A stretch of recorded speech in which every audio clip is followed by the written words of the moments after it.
குழந்தையும் தயங்கி வந்தாங்க. அப்போ அந்த குழந்தை பேசுது, அம்மா பயப்படாதீங்க, ஏன்னா நீங்கள் சத்தியத்தில் இருக்கீங்க. சுத்தரித்தவனுக்கு மறுமையில் சுத்தரிக்கும் தண்ணீரை ஈமான் கொள்வதற்கு அல்லாஹ் சொர்க்கசாலி இருக்குன்னு சொல்கிறான். அஸ்ஸலாமு அலைக்கும் வரஹ்மத்துல்லாஹி வபரகாத்துஹு.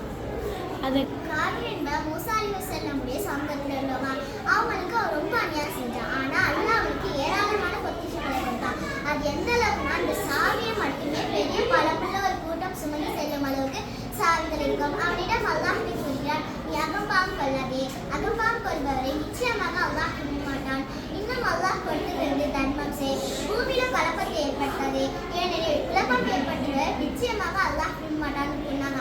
ஆனால் அவன் அவையெல்லாம் என்னுடைய சொந்த அறிவினால் தான் சம்பாதித்தேன் பதில் கூறினான். எனவே அவனையும் அவனுடைய மாளிகையும் பூமிக்குள் நான் அழுத்திச் சொல்லும்னு அல்லாஹ் கூறுகிறான்.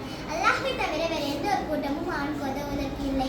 மறுமையில் அந்த வீடாகிறது பூமியில் பெருமை அடிக்காமல் குழப்பம் ஏற்படுத்தாமல் இருப்பவர் தான். இன்னும் நல்ல முடிவு பயபக்தியுடன் இருப்பவர் தான் என்றும் அல்லாஹ் கூறுகிறான். இத்துடன் சம்பவம் சிராகசஸ் நோஹுடைய சமூகத்தாரும் கிணற்றுவாசிகளும் பொய்யாக்குனாங்க. அதனால அல்லாஹ்